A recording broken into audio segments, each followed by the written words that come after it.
யாராச்சும் நம்மளுக்கு அட்வைஸ் பண்ணாங்க அப்படின்னா, அட்வைஸ் பண்ணுறது ரொம்ப ஈஸி. அதை ஃபாலோ பண்ணுறது தான் கஷ்டம். நீ ஃபஸ்ட்டு போய் அந்த அட்வைஸை ஃபாலோ பண்ணு அப்படின்னு சொல்லுவோம். இதே இது நம்மளுக்கு அட்வைஸ் பண்ணுறாங்க, அவங்களும் அதே இதை ஃபாலோ பண்ணாங்க அப்படின்னா நம்ம அந்த அட்வைஸை அக்செப்ட் பண்ணிப்போம். ஃபார் எக்ஸாம்பிள் இந்த காய்கறியை சாப்பிடு, இந்த காய்கறி ரொம்ப உடம்புக்கு நல்லது, நானும் கொஞ்ச நாளாக சாப்பிட்டுட்ருக்கேன், எனக்கு நல்ல டிஃப்ரென்ஸ் தெரியுது அப்படின்னு சொன்னால் நம்ம அதை அக்செப்ட் பண்ணிப்போம். இதே மாதிரிதாங்க நம்மளோட வாழ்க்கையிலையும் நம்ம கோவப்படும் போதோ இல்லை சண்டை போடும் போதோ யாராச்சும் கோவப்படாத அப்படின்னு நம்மளுக்கு அட்வைஸ் பண்ணாங்கன்னா நம்ம அவங்கள பார்த்து கேட்போம், இந்த சிச்சுவேஷன்ல நீ இருந்தா நீ கோவப்படாம இருப்பியா அப்படின்னு கேட்போம். ஆனா இன்னைக்கு நம்மள அட்வைஸ் பண்றவரை பார்த்து நம்ம அந்த கேள்வியே கேட்க முடியாது. ஏன்னா என்னெல்லாம் பண்ணக்கூடாது, எப்படியெல்லாம் இருக்கணும்னு அவர் சொல்றாரோ அதே மாதிரி வாழ்ந்து காமிச்சிருக்காரு.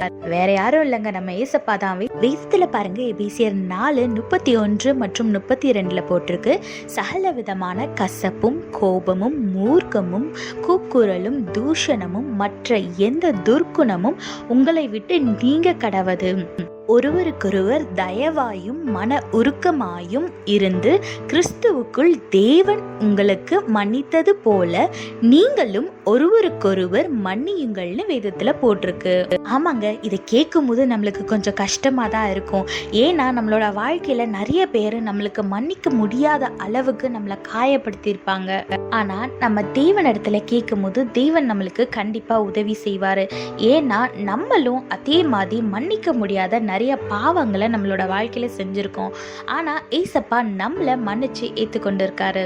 அதே மாதிரி நம்மளும் மற்றவங்களை மன்னிக்க ட்ரை பண்ணுவோம். முடியாத பட்சத்துல தேவனிடத்துல கேளுங்க, தேவன் நிச்சயமா உங்களுக்கு மன்னிக்கிற இருதயத்தை தருவாரு. அது மட்டும் இல்லைங்க, தேவனிடத்துல இருந்து எதெல்லாம் நம்மள பிரிக்குதோ அதெல்லாம் விட்டு விலகி இருங்க. எல்லாரிடத்துலயும் அன்பா இருங்க. தேவையில்லாத குணங்களை விட்டு விலகி தேவனை போல வாழ முயற்சி செய்யுங்க. ஆசீர்வாதமான வாழ்க்கையை வாழுங்க. கர்த்தர் உங்களோடு கூட இருந்து உங்களை ஆசீர்வதித்து பாதுகாத்து வழி நடத்துவாராக. ஆமீன். When someone advises us to follow something, we will say to them that it is very easy to give free advices, but it is very difficult to follow them. But if the person who is giving you advice follow the same advice, you will think about it and you will try to follow the advice. Likewise, in our life, our God is giving us advice. Look what the Bible says in Ephesians chapter 4 verse 31-32. Get rid of all bitterness, rage, anger, harsh words and slander, as well as all types of evil behavior. Instead, be kind to each other, tender-hearted, forgiving one another, just as God through Christ has forgiven you. Yes, our God is asking us to get rid of all these habits that we have. When someone hurts our feeling, we just hurt them back with our harsh words and we get angry easily.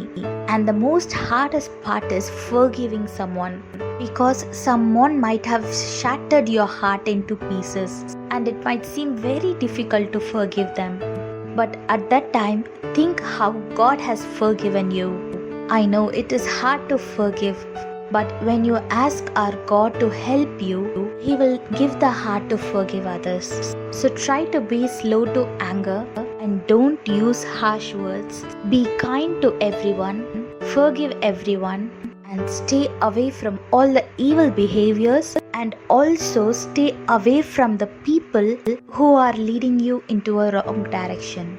Be kind, be a blessing to others, and live a blessed life. God bless you all. Have a blessed day. Amen.